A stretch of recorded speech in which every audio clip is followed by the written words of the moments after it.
Well, greetings from OUAZ. My name is Dennis Tyner. I'm the president of the OUAZ unit with Ottawa University. Delighted to be with you today. I'm here to share some information with you with regard to the university, what's happening as the fall semester start rolls around, and COVID-19 and how that's playing a role in some of those things. So I have some notes in front of me that I'll refer to as there are several things that we want to talk to you about. But the great news is Ottawa University's doors are open for the fall semester, so we are welcoming you with open arms. We're excited that you're coming back. We've been sitting around here since mid-spring and no students have been here, and it's been pretty quiet, and so we're excited to have the youthful energy coming back onto our campus, so we're looking forward to seeing you soon. Many of the comments that I make today are going to pertain to the campus in Surprise and the campus in Phoenix, and then several of the comments also will pertain to just the campus in Surprise because we have a residential campus here, and some of those things will pertain to residential students, so please keep that in mind. First and foremost, I want to say what everybody is telling you. Your safety is important to us. Your safety is important to us. Our employees' safety is important to us. Everybody's safety is important to us. And so what we're trying to do is we're trying to find this delicate balance between making sure that you're safe and at the same time making sure that you are having a solid experience when you come to our institution. So we don't want to change everything so that when you come to college, it's not the standard college experience that you want. So we don't want to compromise anything so that it's a poor college experience, but you're really safe.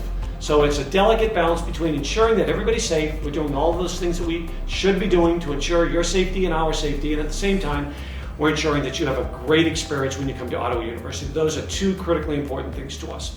So to that end, one of the things that you'll see is when you come on the Ottawa campus here in Surprise for sure, we're putting together a pledge that we're going to ask each student to sign. And that pledge essentially says the following. We know it's important to look out for everybody. We want to ensure that everybody's safe, and we're going to be doing those things that are necessary to ensure that everybody is safe. And those kinds of things include, unfortunately, if it happens, letting people know that you're experiencing symptoms that might be related to COVID-19. And we have things to do here that we can handle that. We just don't want you to not tell anybody because you're afraid of what that means. Your safety is important to us. Other people's safety is important to us. So we'll have a pledge for people to sign on that first day when you come back to school. We are hopeful, so I'm going to remind you what you're reading everywhere when somebody talks about COVID-19 rules and regulations. These are subject to change. Some of these are brand new from this morning. Some of them were put in place yesterday, some 3 weeks ago. We are monitoring everything that the World Health Organization is saying, what the CDC is saying, what the local health authorities are saying. So we're following all of that information and making the best judgments about what we're putting in place. And so these can change. And we have a website out there that is listing what we are, a little bit about what we're going to talk about, and then some additional things that are out there. So feel free to go to that website. It's ottawa.edu/OUAZ/COVID-19. So that's how you can find the most up-to-date information. Don't hesitate to go there to find that information. So a pledge, first and foremost, look for a pledge. We would like to do, on the Surprise campus, we would like to do mandatory testing, COVID-19 testing. So I want to be clear when I use the terminology testing, we're talking about actually testing you for COVID-19. And we would like to do that when you arrive on campus. Not necessarily that day, because I don't know that we'll have that set up for that day, because we're engaged with 3 organizations right now, 3 health organizations, to see if they can do that for us. If you're from out of our state, Arizona is having a difficult time right now finding tests that they can provide for people. So we don't even know that we can do that. That's why we're trying to partner with a health organization where they can do that. Even if we are able to do that right now, it's still about 8 and 9 days before the results of those tests are coming back. So we think it will give us a great baseline to understand where we're at in terms of our students. As you know, many people are asymptomatic, so they're not feeling anything, but they're still carrying the virus. And many people believe they can transmit that virus even if they're asymptomatic. So we're looking at that as a possibility right when you come on campus. Face masks are going to be required almost everywhere on campus. You should not come to our campus without a face mask. In fact, if you don't have a face mask right now, I'm wondering if you're living in this world. you must be from another planet, because everybody has a face mask. We know everybody has face masks, and they're required in a number of places. So face masks will be required in a lot of places on this campus. There will be a few that they will not be. Of course, if there's a health regulation on your part with regard to your health, and there are reasons that you are permitted to walk around without a face mask, we will obviously follow those regulations as well. There will be screenings that will take place on a daily basis. In order to get into our buildings, you will be screened every day. In order to play a sport, and we'll talk about athletics in a moment, you're going to require a similar screening. So we don't want you to have to do 15 screenings in order to get into our buildings. I think the biggest thing about the screening is we are going to use a digital thermometer, a laser thermometer to measure you, or an infrared thermometer to measure your temperature from your forehead. The magic number is 100.4, as put out by the CDC. If your temperature is above 100.4 degrees, you will not be permitted into the buildings. In addition to that, there's a set of questions that pertain to COVID-19 and symptoms that we're well aware of. And we're going to ask you to look through those questions. The first day you do this, you'll want to read the questions carefully. But by the second and the third and the fourth day, you're going to know exactly what the questions are. And you're going to say no to all the questions, and then we'll take a temperature check. Once your temperature checked, our plan is to stamp your hand. We talked about wristbands and a variety of different things. We'll stamp your hand, and that way, once you're stamped, when you have the appropriate stamp for the appropriate day, you can get into all of the locations without being screened again. We don't want to have to screen you 15 times. Yes, some of those stamps can be washed off through a shower or whatever. If it's washed off, you'll just be screened again. But for the most part, I think that they'll stay on pretty easily, and they'll be identifiable day to day. So it won't be today's stamp is good for tomorrow. It'll be a stamp that will be identifiable day to day. Where possible, we're going to do social distancing. Where possible. It is not always going to be possible, and for that reason, we're going to have face masks in those locations where it's not always possible to socially distance. So where possible, we're going to have social distancing taking place. Because our personal growth days, our PGDs, during the morning, require all of the campus community to be in one location at one time, it is very, very likely that we are going to suspend what's taking place, at least with regard to the group gatherings. We may still hold our Spirit Life session in the morning with a speaker who's being recorded, much like I'm being recorded right now by my great friend Frida Richards, who's behind the camera. So we still could record it and stream it and allow students who want to participate in Spirit Life an opportunity to participate in Spirit Life. So we're looking at that as an opportunity, but sitting together as a full group with 900 people in one location is probably not a good idea. And then directly after that, we have our gathering where we have our meal together and people are serving themselves. One of the rules that we'll talk about in a bit in our cafeteria is nobody is serving themselves. When it comes to food, you'll be served by our food service providers. So we will probably suspend that as well. We're thinking about what we're doing with the afternoon workshops. Right now with those afternoon workshops, there are some challenges that pertain to COVID-19 that we're seeing right now, and so we may suspend that for a while as well. So you should be aware of that. Those are sort of some general campus-wide things that are taking place on our campus here. With regard to the classrooms, unquestionably, no faculty member will tell you that you do not have to wear face masks. This is a university-wide policy. In our classrooms, you will be wearing face masks, and our faculty will be wearing face masks. We're concerned a little bit about how clear they will be able to be heard in the classroom, and so we're looking some options for them, including using microphones in the classrooms for them so that we can amplify their voices so that you can hear them better. But our classes are on ground. We're meeting face to face. We are in session. We're running business as usual. Now, for those of you who are international students and you're concerned about getting into our country, we're concerned for you also.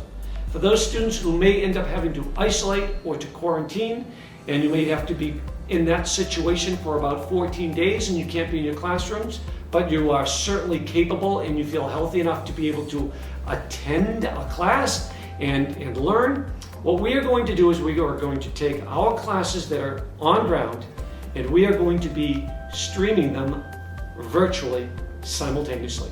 So You could be, for example, let's say you're living in Italy right now and you cannot get into our country. You can watch the class while the class is taking place, and you can interact with the professor in the class live while the class is taking place. So it's not that you don't have access to the faculty. This is not an online class. So you can be doing that. So we are planning to do that with all of our on-ground classes. Now, I will remind you that we do have online courses that you can always take if you want to. So you're always able to register for online courses if a section of the course that you are looking to register is listed in the online environment and being offered.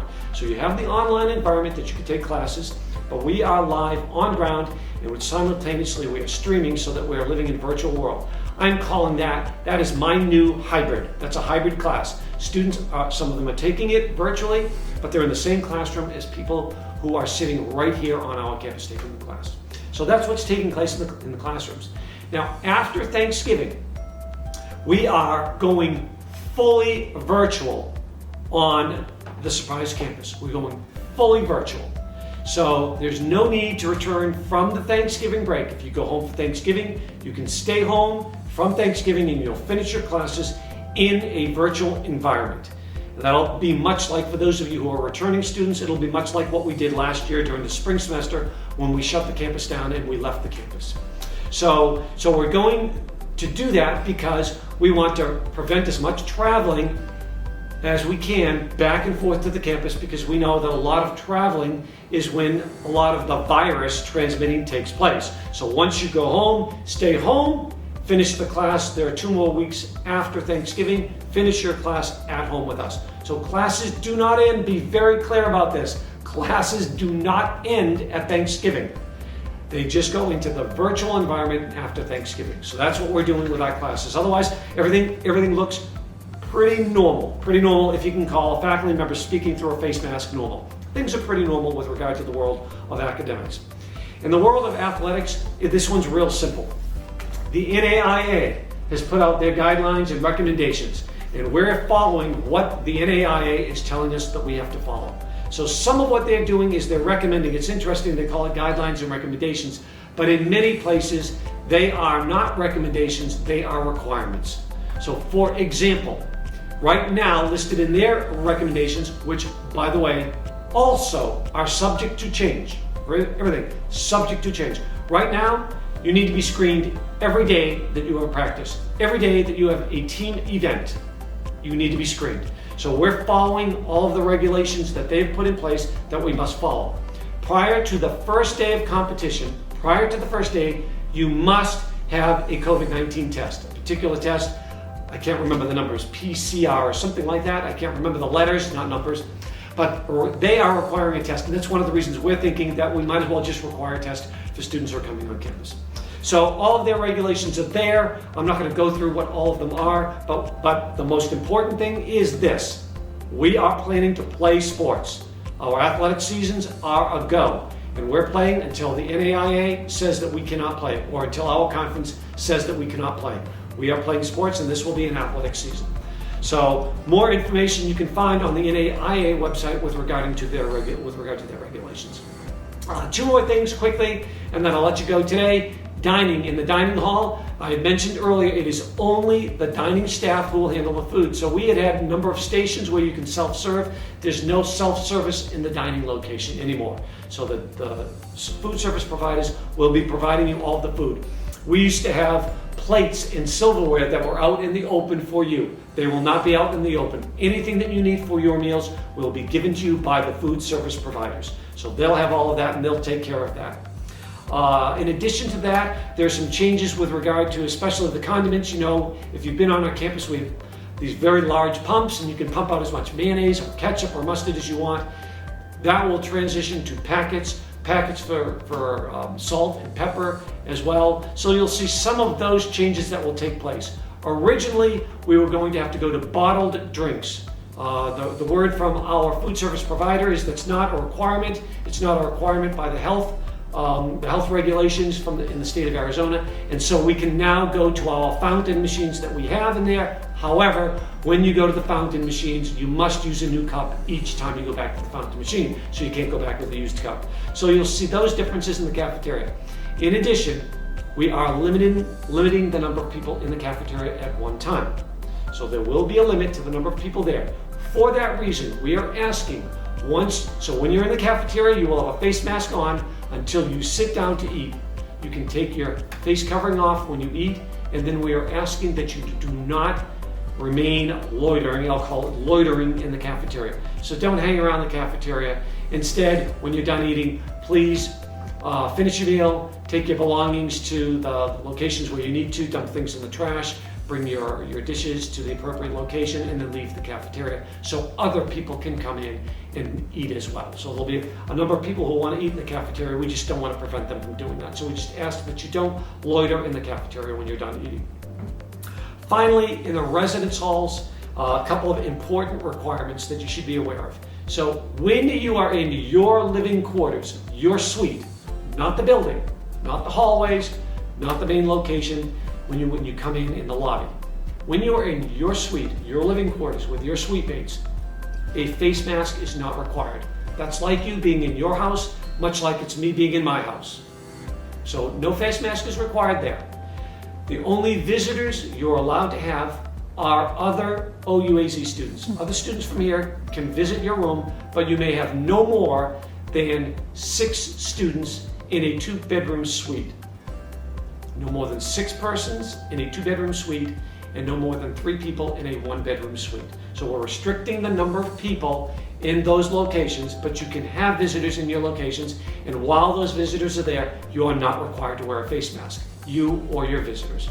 So that's happening in those locations in the residence hall. I would say if you are going to be living in a residence hall, I strongly recommend that you bring sanitizing cleaners so that you can wipe down your locations. You're going to want to wipe down your bathrooms, your sinks, your toilets, and all of those things. You're going to want to keep those clean. Your desktops, anything like that, much like what we're doing here in our buildings. So those are some of the things that you're going to see.